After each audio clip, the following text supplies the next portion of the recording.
Hi, this is Dr. Rod Story here in the Cross Politics studio with another episode of Mere Medicine.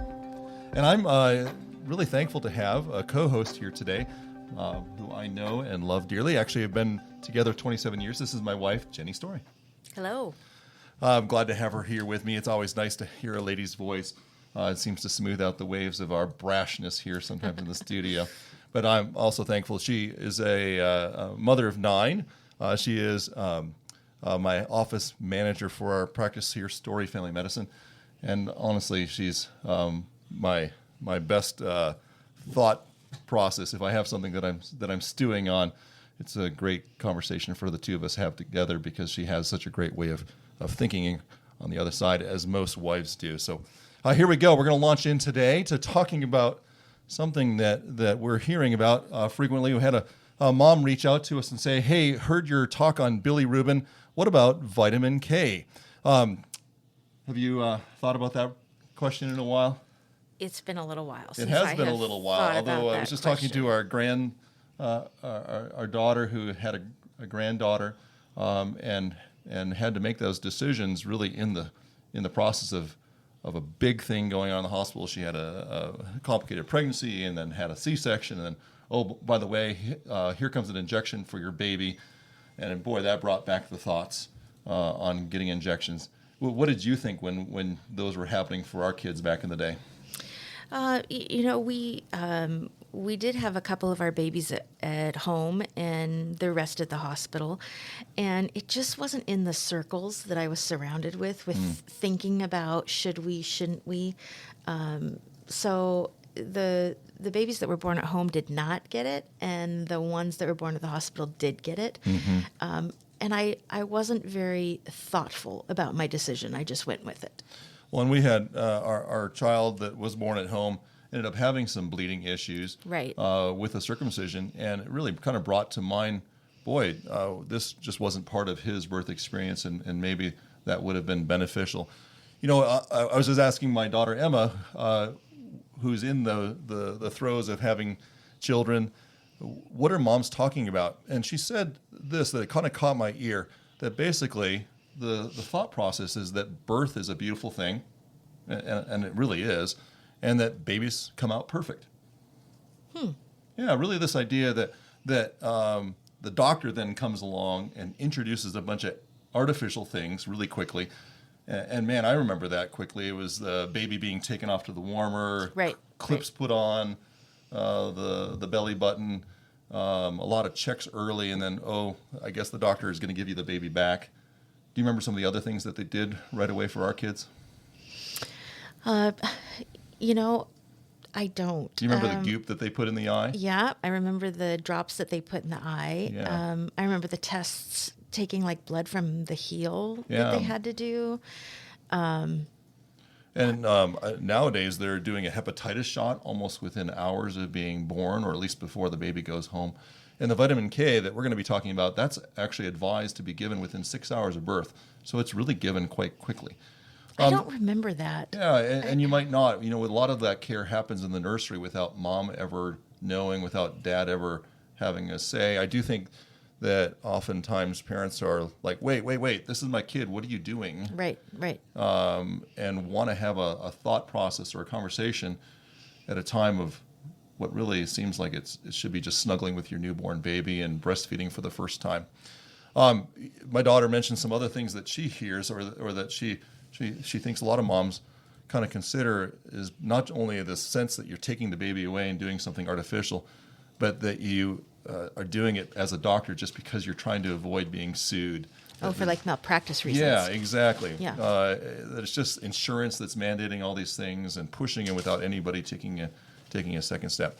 You know, and really the biggest question, or the worldview idea, birth is natural. Isn't it best just to let things be and to be as natural as possible and to avoid the intervention? So I want to talk about vitamin K shots. I want to talk about why we have that approach and what that thought is about. Have you ever thought about vitamin K at birth and even it being a deficiency? I have only thought about it in the context of one of our children that was born at home having bleeding issues. Yeah. And that was scary.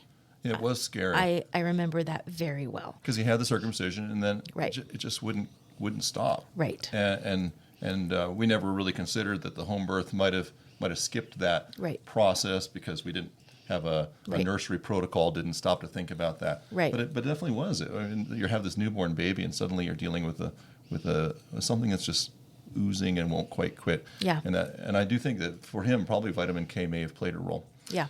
Well, let me give you some background about vitamin K, and then we'll talk it through. Vitamin K is one of our essential vitamins that we need for our body.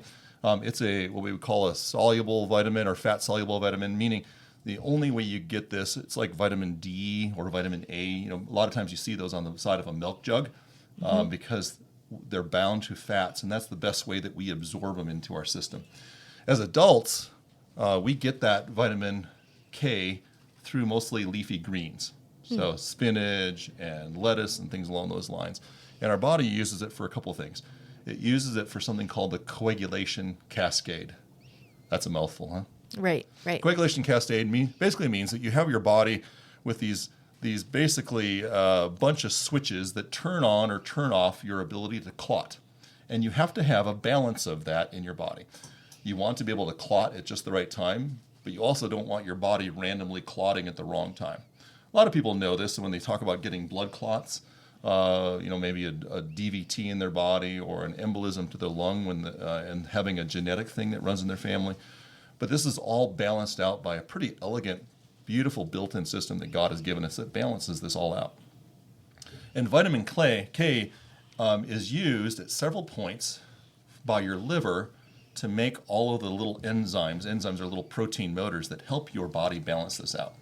You following me? Mm-hmm. Got it. Okay, very good. Well, so what's interesting is that vitamin K, that's a fat-soluble vitamin that we get, it has to be eaten with fats, and it has to be absorbed and processed using a couple different things. Bile that's made by your liver, and enzymes that are made by your pancreas. Didn't you just do a recent cross-politic episode on bile? I did. Thanks for the plug. So if you haven't been following some of our previous episodes, I'd encourage you to go back and listen to a discussion about where does bile come from and how is bile made. And I really think it's a glorious thing that God has designed into our body. It's a very important process that we just don't talk about. So here's the issue. For kids, when they're born, those whole systems haven't really turned on yet. Now, you probably remember, because we've had a couple of kids that have had jaundice. Mm-hmm. And jaundice is kind of a similar issue where the liver hasn't quite woken up when they're born, and it takes a couple of days to begin kind of turning itself on, including making bile and the pancreas making these enzymes. And so that's one of the issues. We have problems where kids their bodies are brand new. They haven't turned on these things that they needed because mom did it all for them. Okay. Good job, Mom. That makes sense, yeah. For 9 of our kids, you did all the work with your placenta, and you were the one with your liver making these things for your baby, and you were the one that was helping detoxify things and give the vitamins, except for vitamin K. Vitamin K just didn't transfer over very well from your body to baby's body. So that's another of the issues. So you got a brand new liver that hasn't quite turned on. You have a baby that hasn't picked up vitamin K from its mom and is needing to start at scratch. And when you start breastfeeding the baby, it really takes a couple of days for that to come in. Right. I remember that. Yeah, and on top of that, breast milk actually doesn't carry a lot of vitamin K. It takes several months for enough vitamin K to be transferred over by breast milk. So that's one of the issues. There's one more that's interesting, and a lot of people know about this: gut health. Mm-hmm. So a lot of people are talking about bacteria in their guts and wanting to have healthy bacteria. When you're born, you don't have that yet. This is a super popular topic right now. It really is a super popular topic about how do you get these. And what we know is that frankly, you have to pick it up from mom, and it's not a bad thing to get those gut bugs and carry it over. In fact, vaginal birth, kids are more likely to get that exposure, and all the things that we used to do. I remember from several of your early pregnancies when they put you in plastic and tried to gown you as you were going through the delivery. That turned out to be a bad thing. It's better for babies to be exposed to mom and to have all the exchanges that go on when they're born. But it takes a while for those bacteria to get into the guts, and those bacteria play a huge role in the bile acids moving in and out, and in the vitamin K being absorbed. You have to have the bacteria working. So, just to review, you got a liver that hasn't woken up in these brand new babies. They haven't gotten the vitamin K from mom because of the placenta. They're not going to get it for a while from the breast milk, and their gut bugs are just not active enough. They have a sterile gut. It's going to take a while. So I don't know if you've heard about this condition, but it's actually been recognized and been around for a while. And that's what we're talking about when we're talking about vitamin K, is basically trying to get a boost of an essential vitamin into their system so that these kids don't have problems with their clotting cascades. Okay. So that they basically don't have bleeding disorders. And it's not a very common thing, but it's been recognized. I was just reading back in some history. I love medical history. Since 1894, there's a guy who recognized it. The hemorrhagic disease of the newborn is what he called it. We now call it vitamin K deficiency bleeding. And it's rare, but it's real. And it kind of is this scary bleeding that sometimes shows up in newborns 3 different times, sometimes within the first 24 hours, and that's a really scary time. The second, and that's the most severe, the second time within 2 to 7 days of birth, and then the third time weeks to even months out. And that is usually because there's an underlying health issue. What we're talking about is actually about 0.25%. So not very common, but if you take 100 kids, we're talking about 1/4%.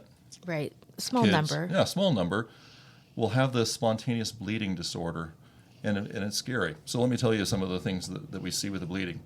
We see kids who start bleeding in their guts and they have blood coming out in their stool. This is just within the first 2 or 3 days of life. They have bleeding into their brain. That's the scariest part, because that can be of severe consequences. It can be really severe. Bleeding after the circumcision, that's kind of one of the things that you and I are aware of as we think back on our own children. Right. And what's really challenging is, in spite of being relatively rare, we can't predict it very well as physicians. So, whether you had your baby at home or whether you had it at the hospital, whether you had a long birth process or not, whether you had a challenging pregnancy or not, seems to be the only thing that makes the difference, or that we should be aware of, is some moms who might have a seizure disorder, and maybe we're taking a medicine during the time. But you're not sure about that. No, well, a lot of times you do know that they had it, and so it highlights that risk. Okay. But otherwise, we can't predict that 1/4% of kids that are going to go on to have this scary bleeding disorder that when it does happen, really can be catastrophic. Yeah, that is absolutely terrifying. Doesn't it sound terrifying? Yes. But here's the one thing that we do recognize. We've known this for about 60 years, and I'm going to include some links for our listeners to go ahead and read on their own, because I want you to be well informed. That would be my encouragement. Right. Long before you're in the process of having your next child, long before you feel like the nurse is sharpening the needle in the next room, have that conversation with your wife. Be well informed, be well read, and understand why it is that this might be worth considering and considering for your child. And that is an injection of vitamin K. What we know is the best time to give it is within 6 hours, because, like I said, some of these kids, it can be within the first 24 hours of life, and those are actually the most dangerous bleeds that we know of. That makes sense. And again, there's just not a great way for them to get it on. And it's an injection into the thigh. It is painful for a brief moment. That's one of the things that I think parents are really like, whoa, I want to avoid as much pain for my kid as possible, and I think that's admirable. Sometimes we get so focused on the pain, we forget the big picture from it. I did spend some time looking at what's in it, because a lot of times parents are like, well, that's great that it has the vitamin, but what about all the other stuff in it? Right. Have you heard that conversation? Many, many times. Yeah, we hear that when people ask vaccines. Hey, okay with the vaccine, but what about all the other stuff that they put in it, the junk that might damage my baby? Right. And I'll include a link to this as well. But primarily what we see is a little bit of sugar called dextrose in it, a little bit of benzoyl alcohol for a preservative, tiny amount. These are natural alcohols that are easily cleared by a baby's body. And then a little bit of acid, tiny bit, just to adjust the pH so it's right on. So a tiny amount. And our body is honestly always making acid and buffering that acid. From what I can read, nothing unusual, no mercuries, no artificial preservatives, nothing unusual that way. Okay. All right, people, thinking on this. But here's the question that I often get. What about the oral dose? And a lot of our midwives are using an oral dose. We're fortunate in our practice to work with a lot with babies both delivered and in the hospital and midwives. How many people in our practice do you think choose midwives? Oh, half. Yeah, absolutely. Yeah. And fantastic a strong care. half. Yeah. For most women. I'm really thankful. I'm also thankful our midwives seem to recognize well when a patient needs more than they can provide through their care, and then quickly gets them to a circumstance where they can get that help. Absolutely. We love working with midwives. You had a midwife, Yep. a couple of midwife deliveries. Would you do it again? Fantastic. We'd do it again. Probably would have done it with more of our children, I honestly. would have. Yes. Less of the hospital circumstance. Yeah. But the midwives will often take the approach, just because of what they have available, of doing an oral dose. So we're talking about an injection in a thigh. Sometimes the preference or the question is, can I just give a dose and avoid the pain of the injection early on? Right. And that's a great question. I'm glad people are asking that. There's some data out there that suggests that because we don't have those gut bugs yet, that honestly that oral dose doesn't do as much as we wish it did. Because it's being taken orally. Yeah, exactly. It has to work its way through our system to be effective, rather than injected and immediately available for our liver to start working with. So I think a question that comes to my mind is, why not just, let's say that you and your husband desire to have your son circumcised, which is a topic for another day. Why not just wait the 8 days? Well, and this is a great question. And I think it is one of the things that we marvel when we look at God's word and we recognize that circumcisions were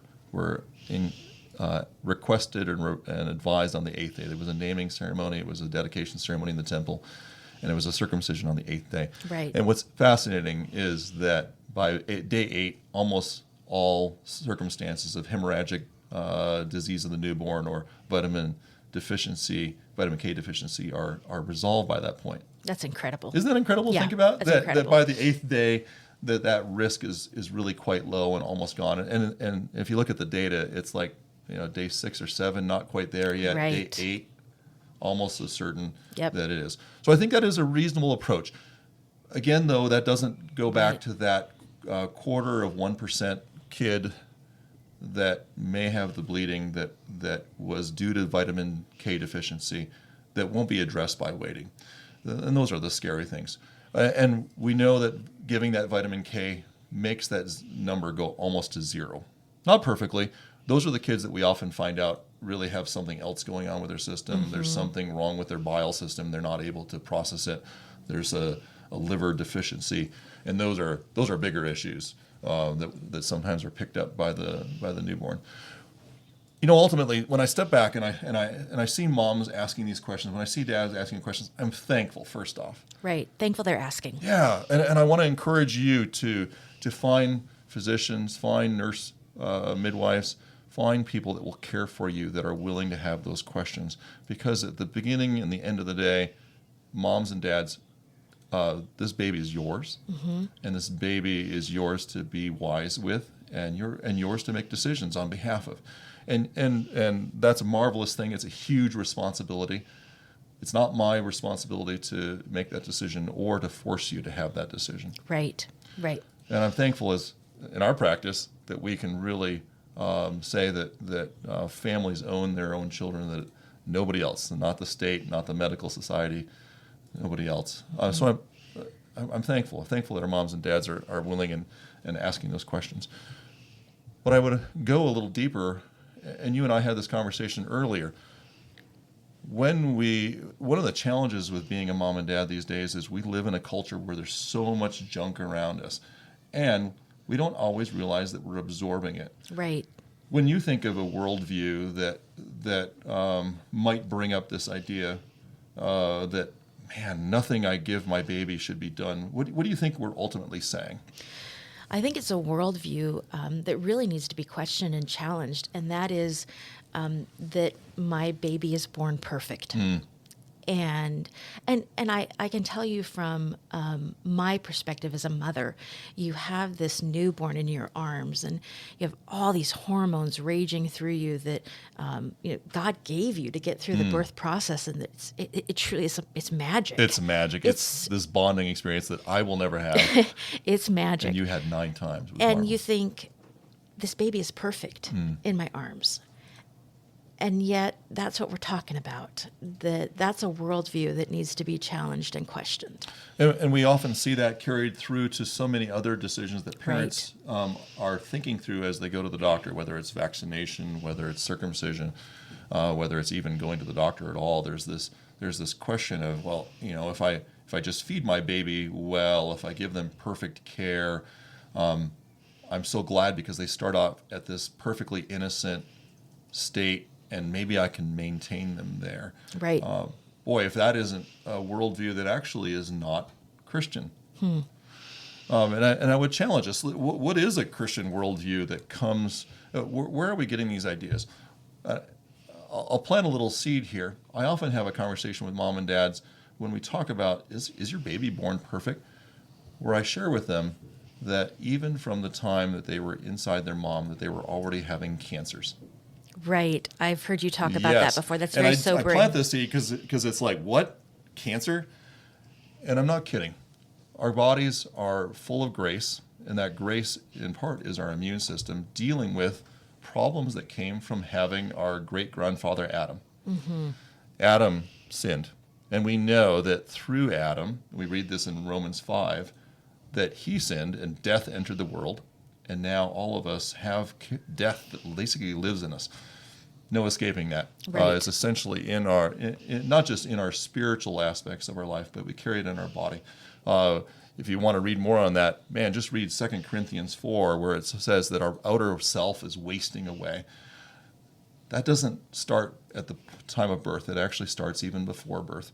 And our body is constantly being bombarded with things that are, because we live in a broken world, our body even begins facing little tiny cancers that we are, praise God, right. Our body, our immune system is catching almost entirely long before we ever are aware. We live our whole life making cancers and catching them before it even becomes to our attention. And it's only as we age that our body doesn't do that as well, and it becomes part of sometimes people's end-of-life circumstance. But we, even in 2 Corinthians 5, it says our bodies groan. It's like we're living in this tent, and we're really wanting to put on an eternal body, eternal clothing, knowing that's ultimately what we were made for. We come at parenting in such an important and powerful and emotionally filled time, and we often say, oh, yeah, perfect, right? Perfect baby, perfect time, leave us alone. And what we don't always realize is, no, actually, even from the point of birth, we're dealing with health issues that are a direct result of the fall. Things that we have to, even from hours after being born, be thoughtful about. Whether it's putting ointment in the eye to prevent an infection that's common through birth, thankfully not as common for women who are monogamous. Whether we're thinking about hepatitis vaccinations, which are like, what? Vaccinating so quickly, and yet we do know that some kids are exposed through their family lines to hepatitis from an early basis. Now, these things need to be individualized. Right. And hopefully you have a physician that can do that with you and is willing to talk to you, but it also encourage you, think hard on what it is that we're thinking about. Where does these thoughts and these emotions, these gut check feelings that come when we say, whoa, stay away from me, doctor. Maybe a doctor is actually thinking about this in a way that's actually more like a Christian that would say, no, we live in a body that has sickness, that has illness, that has consequences, and there are some wise and thoughtful ways of being good stewards of our bodies, even our children's body. I'm going to plant a little seed here because in a couple of weeks I want to talk about tongue ties. And I find that's my favorite That's topic. Your favorite. Yeah, and we see a lot of moms and dads now within hours of baby being born getting a tongue tie clip because they're concerned that there's maybe some feeding issues. And it seems to be the mom chat, quick, how can I find a doctor that does tongue ties? And I'm investigating that more because I'd like to know and be able to inform my patients well about that. But I find it interesting that we are quick to clip tongue ties and quick to say no to vitamin injections. Right. We have Fascinating. This funny way that we're approaching things that seem kind of a paradox for our parenting. Right. Well, again, I appreciate you taking time with Mere Medicine, and I really appreciate sitting next to my bride. I'm going to include some links for you guys to consider and read. I want to encourage you to be well thought and well cared for. Let me pray for you as we finish. Father, we thank you for children and how you bless us with them. And we just ask that you would give us wisdom as we raise them. And Father, give us right understanding, right theology to your glory. Thank you through Jesus. Amen. Amen.